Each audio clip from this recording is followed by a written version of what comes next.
Hi everyone, welcome back to my channel, GTR Math Tutorial, and Facebook, RJ Enseñado. So for today's video, we will discuss 15 items of math reviewer for civil service exam. So this is for professional and sub-professional. Okay, so meron tayong 15 na basic math. Okay, so let's start. Number 1, 3/5 of what number is 15?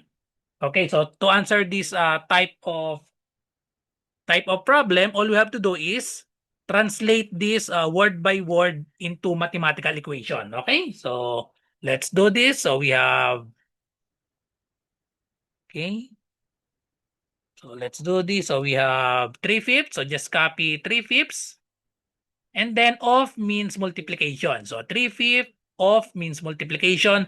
What number? We don't know the number, so we can assign any variable. Let's say the variable is n.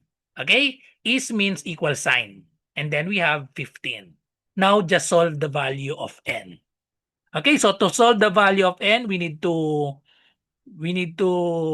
eliminate the 3/5. So to do that, we will multiply both sides of the equation by the reciprocal of 3/5. Reciprocal of 3/5 is 5/3. Okay, so multiply both sides by 5/3 so that we can cancel the 5 in the numerator and 5 in the denominator, also to the 3 in the numerator and 3 in the denominator.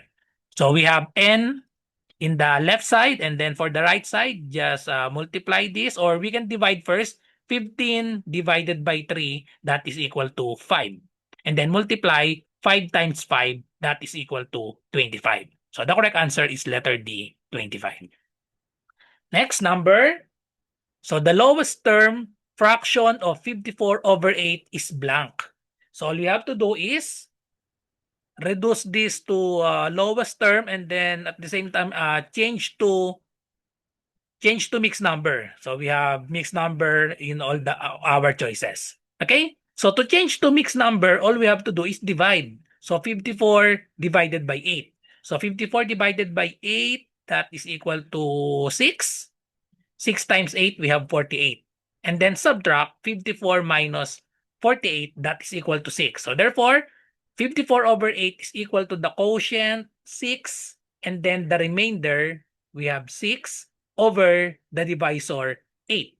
So we have 6 and 6/8, so it's already in the choices, but we need to reduce that to lowest term.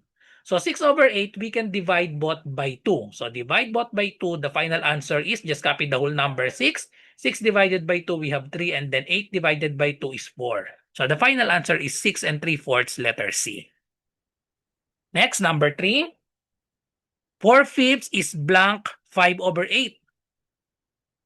So what equality symbol are we going to use? Greater than, less than, or equal sign. So to determine the symbol that we will put here, we just need to cross multiply.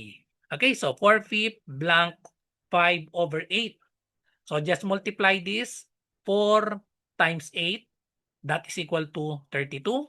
And then 5 times 5, that is equal to 25. 32 is greater than 25. So therefore, the correct symbol for this is greater than. Okay, so because 4/5, that is equivalent to 32 over the product of this 5 times 8. So we have 40. And then 5/8, so that is equal to 25 over 5 times 8, 40. Okay, so therefore greater than, letter A. Okay, so next, number 4. Which of the following has the greatest value? 1/4, 1/2, 1/3, and 1/5. So since all the numerators are 1, the greatest value is the fraction with the least denominator. The fraction with the lowest denominator. So the answer to this is letter B, 1/2. Okay? Because if we draw one whole and then we divide this, we have 1/4. So this is the 1/4. And then this is the 1/2. And then we have 1/3. So this is the 1/3. And then we have 1/5. Okay, so 1/5. So the greatest value is 1/2. Okay, so if all the numerators are equal, the greatest value is the fraction with the least denominator. Okay, so next, number 5. What is 28% of 65? So just get the 28% of 65. So just multiply this. So we have 28% means we can convert 28% in either decimal or fraction. If we want decimal, 28% is equal to 0.28. Of means multiplication, and then we have 65. Or we can another way is we can convert this to fraction. Percent means divided by 100. So that's the same as 28 over 100 and then times 65. Okay? So if we use fraction, we can reduce this to lowest term, 65 and 100. So we can divide both by 5. If we divide both by 5, this will be 13. 100 divided by 5, that is 20. And then we can reduce 28 and 20. We can divide both by 4. So divide both by 4. So we have 5, 28 divided by 4. We have 7. And then we can multiply 7 times 13. So 7 times 3, we have 21. 7 times 1 is 7 plus 2. So we have 91 over 5. And then finally, divide this. So 91 divided by 5. 9 divided by 5, we have 1. 1 times 5 is 5. Subtract, we have 4. Bring down 1. 41 divided by 5. That is equal to 8. 8 times 5 is 40. 41 minus 40 is 1. We can add 0 here. So decimal and then 0. Put the decimal here. So bring down the 0. 10 divided by 5, we have 2. 2 times 5 is 10. So therefore, the answer is 18.2. That is letter A. Or if we use decimal, so just multiply this. So 0.28 times 65. Okay? So 0.28 times 65. So distribute the 5. 5 times 8, we have 40. 5 times 2 is 10 plus 4. So we have 14. Distribute the 6. 6 times 8, we have 48. 6 times 2 is 12 plus 4. So we have 16. And then add, bring down 0. 4 plus 8, we have 12. Carry 1. 1 plus 1 plus 6, we have 8. Bring down 1. Count the decimal places 1, 2. So therefore, the decimal point is 1, 2. Should be here. So the answer is the same, 18.20 or 18.2. Okay, so next, number 6. Simplify 25% plus 1.75 plus 3/4. So we have percent and then we have decimal and fraction. So we can change first this 25% into decimal or into fraction. So let's try fraction. Percent means divided by 100. So 25%, that is 25 over 100. Just copy plus 1.75 and then the 3/4. Okay, so we can reduce this to lowest term, 25 over 100. We can divide both by 25. 25 divided by 25, that is 1. 100 divided by 25, that is 4. And then plus 1.75 plus 3/4. And then we can combine this. We have similar fractions, 1/4 and then 3/4. Similar fractions, so same denominator of 4, just copy the 4. Add the numerators 1 plus 3, that is equal to 4, and then plus 1.75.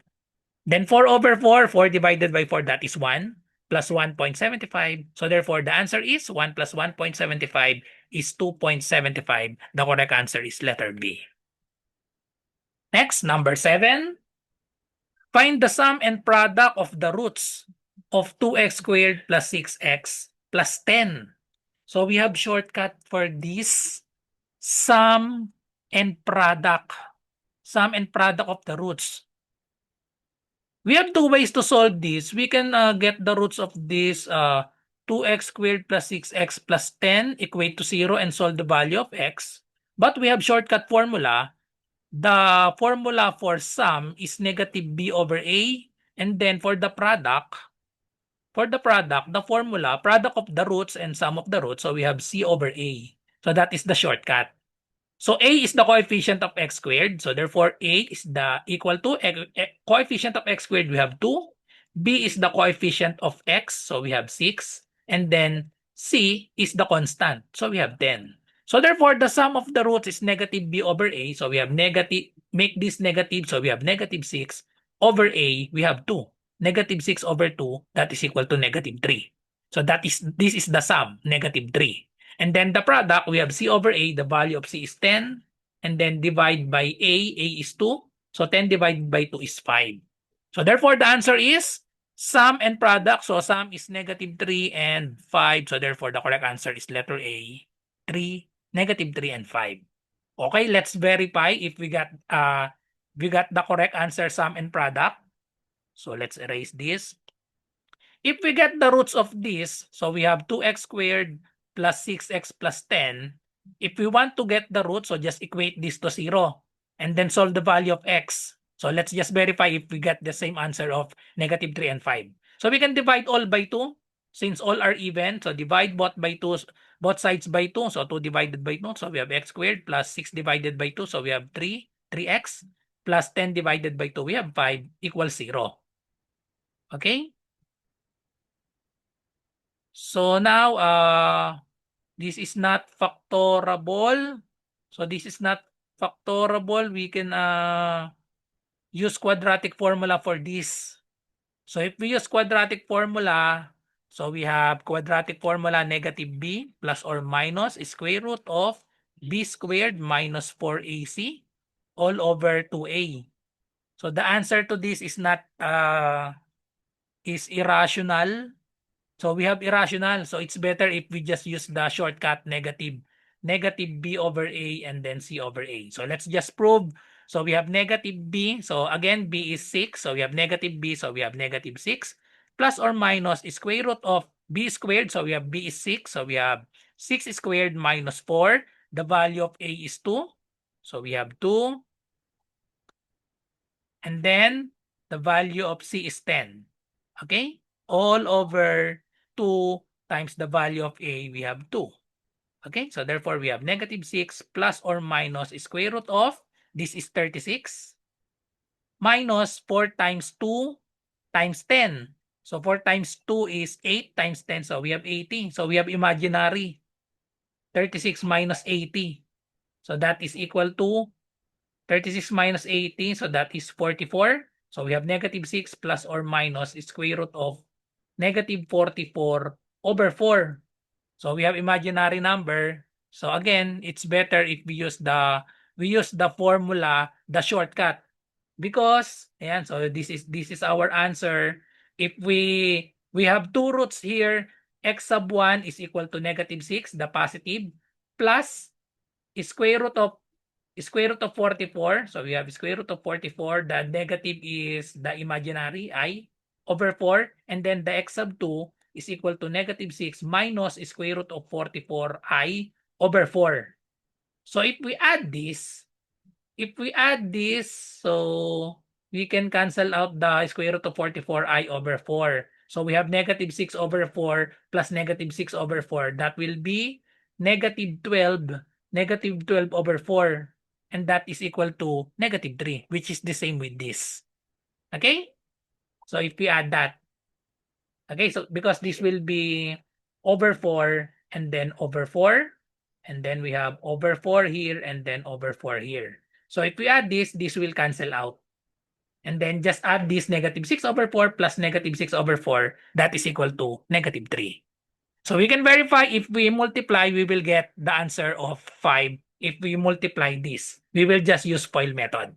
Okay, so but it's better if we just use the shortcut. Sum is negative b over a and the product is c over a. Okay, so next, number 8. A father is 3 times as old as his son. 6 years ago, the sum of their ages is 80. How old is his son?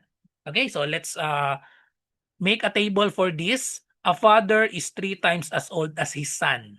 So let's write son and father on the first column. And then this is their present age. A father is 3 times as old as his son. So let the son be x. The father will be 3 times x because the father is 3 times as old. And then we have 6 years ago. 6 years ago, so this is the past. We just need to subtract 6 because 6 years ago. So subtract 6 to their present age. So we have x minus 6 and then 3x minus 6. Okay? So 6 years ago, the sum of their ages is 80. So what will be our equation? So punta tayo dito sa past. Sa 6 years ago, the sum, so we just need to add their ages. X minus 6. Okay, so I'll just put parentheses. So this is the age of the son. And then this is the age of the father, 3x minus 6. the sum of their ages is equal to 80. So the question is, how old is his son? How old is his son? Just solve the value of x. Okay, son, the present age of the son is x. So just solve for x. So we can combine this, x plus 3x. We have invisible 1 here. 1x plus 3x is 4x. Then combine this negative 6 plus negative 6, that is negative 12, equals 80. Then put negative 12 to the other side by adding 12 on both sides. So this will cancel out. 4x is equal to 80 plus 12, that is equal to 92. Last step, divide both sides by 4. Okay, so let's just do this manually. 92 divided by 4, that is equal to 2. 9 divided by 4 is 2. 2 times 4 is 8. Subtract, we have 1. Bring down 2. 12 divided by 4 is 3. 3 times 4 is 12. Therefore, the age of the son is 23. The correct answer is letter D. Next, number 9. What is 60% of 60? So just direct multiplication. So what is 60%? So we can use fraction or decimal. So let's use fraction, 60%. So we have 60% means divided by 100. So we have 60 over 100. Of means multiplication, and then we have 60. Okay? So we can cancel the 2 zeros in the numerator and then cancel the 2 zeros in the denominator. Okay? So therefore, the final answer is equal to, we have 6 over 1 or simply 6 times 6 equals 36. Or if we use decimal, 60%, that is equal to 0.60 or 0.60 and 0.6, so they are the same. And then of means multiplication, and then we have 60. Okay? So just multiply this. So 0.6 times 60, just copy the 0, distribute the 6, 6 times 6, so we have 36. Count the number of decimal places, 1, so therefore the decimal point should be here. Same answer of 36. Letter B. Next, number 10. 18 is what percent of 72? So just form an equation for this word by word. So 18, just copy 18. Is means equals what percent? So what percent? We don't know the percent, so we can write n. But percent means over 100, so we can write n over 100 because percent means over 100. And then of is multiplication, and then we have 72. Okay? Just solve the value of n. Okay?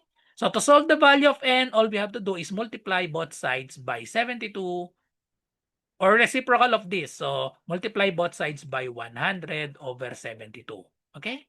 Multiply both sides by 100 over 72. Cancel 72, cancel 100. So therefore, the value of n is, we can reduce this to lowest term, is 18. Is 18 divisible by 72? So I think we can divide both, or we can simply multiply this. So we have 1,800 divided by 72.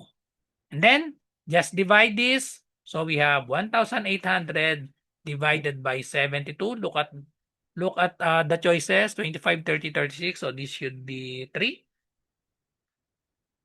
3 or only 2. Okay, so we have only 2. 2 times 2, we have 4. 2 times 7, that is equal to 14.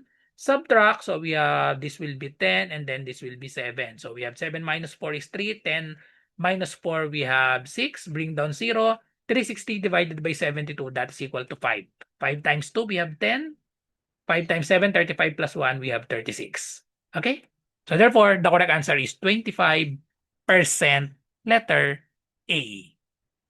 Okay? Or another way, just divide this. 18 is what percent of 72? So just divide 18 divided by 72 and then convert to percent. Okay, we will get decimal and then convert that to percent. Okay, so next, number 11. 36% of 150 is blank. Okay? So 36%, so just direct multiplication for this. 36%, again, we can use fraction. 36%, so that is 36 over 100. Of means multiplication, and then we have 150. Another is we can solve this using a decimal. 36% is equal to 0.36, so multiply by 150. Okay, so let's use fraction first. we can cancel the 0 and 1 0 here. And then we can reduce to lowest term, 36 over 10. We can divide this, or 15 over 10. Okay, let's rewrite. Takes 36 over 10, and then we have times 15. We can reduce this to lowest term, 15 and 10. Okay? 15 and 10, both divisible by 5. 15 divided by 5 is 2. 10 divided, or sorry, 15 divided by 5 is 3. 10 divided by 5, that is equal to 2. And then, we can reduce again to lowest term, 36 divided by 2. Divide both by 2. 36 divided by 2 is 18. 2 divided by 2 is 1. So the remaining numbers, we have 18, 3, and 1. So no need to write this one. So we have 18 times 3. Okay, so if you multiply 3 times 8, we have 24. 3 times 1 is 3 plus 2, so we have 54. The correct answer is letter D, 54. Or if we use this, 0.36 times 150, just copy the 0, distribute the 5. 5 times 6, we have 30. 5 times 3 is 15, plus 3, we have 18. And then distribute the 1. 1 times 36, so we have 36. Then add, bring down the 0. 8 plus 6, we have 14, carry 1. 1 plus 1 plus 3, we have 5. We have 2 decimal places, so therefore 2 decimal places in the product. The correct answer is 24. So same answer, or 24 or 54, letter D. Next, number 12. So another percent problem, 40% of blank is 24. Okay, so we have 40%. So we can use fraction or decimal. So 40% means 40 over 100. Of means multiplication. And then we have blank here. We can put variable on the blank. So we have n. Is means equal sign. And then we have 24. Another solution, 40%. So that is in decimal, 0.40 or simply 0.4. And then times n is equal to 24. Okay? So let's solve this. So we can cancel the 0. And then to solve for n, multiply both sides by the reciprocal of this 4 over 10. So we have 10 over 4. Multiply both sides by 10 over 4. So cancel the 4, cancel the 10. Okay? So therefore, n is equal to 24 divided by 4, that is equal to 6. And then multiply this, 6 times 10 is equal to 60. The correct answer is letter C, 60. Or if we use decimal, to solve for n, divide both sides by 0.4. Okay, cancel this. N is equal to, we have decimal divisor, so make this a whole number by moving the decimal point, 1. Also do that in the numerator, 1. So we have 240 divided by 4. So same answer of 24 divided by 4 is 6. Just copy the remaining 0, 60. Same answer, 60. Next, number 13.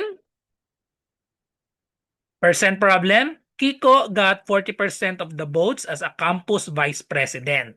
If he got 80 votes, how many votes were cast?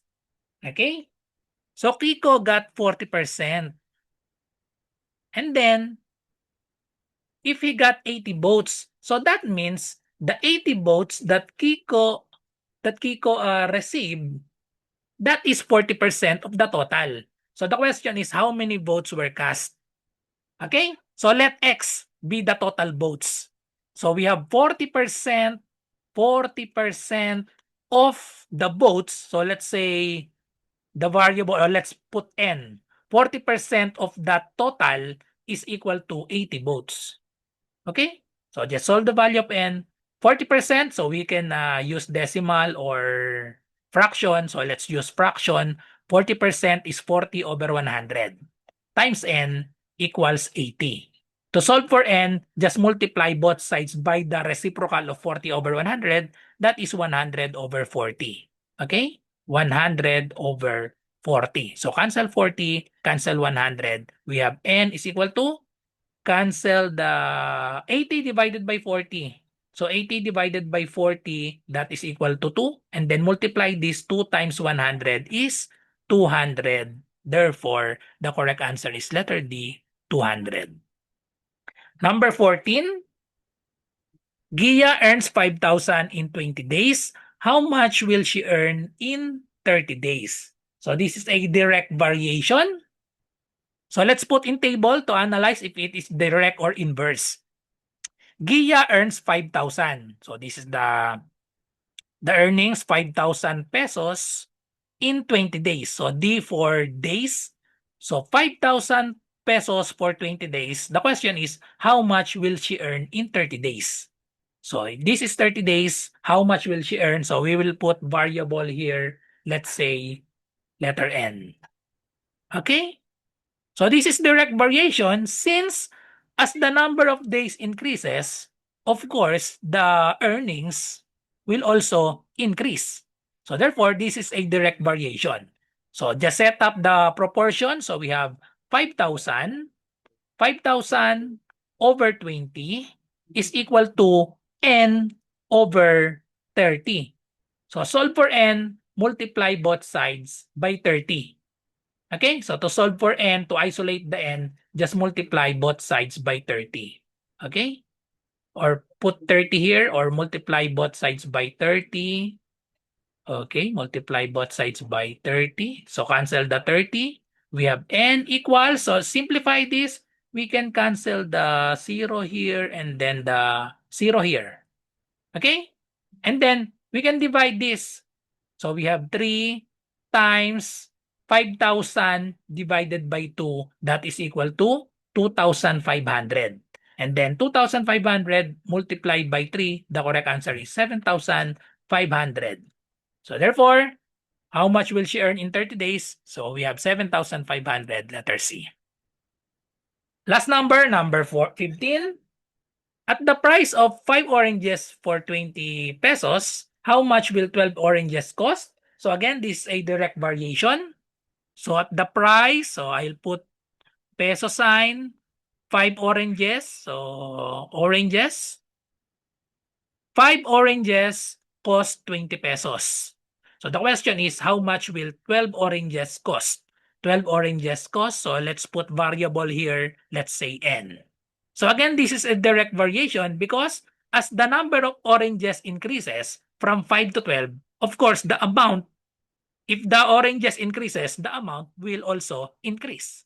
So this is a direct variation. So set up the proportion. So we have 20 over 5 equals n over 12. Okay? So just cross multiply. Cross multiply 5 times n. We have 5n is equal to 20. 20 times 12. Then divide both sides by 5. Okay? Cancel the 5. Therefore, the value of n is, we divide first 20 divided by 5. That is equal to 4. And then multiply 4 times 12. That is equal to 48. So the correct answer is letter C, 48 pesos. That's all. So thank you for watching. I hope you learned something from this video and see you on another math tutorial for civil service exam. So good luck sa lahat na nagre-review. Bye-bye and God bless.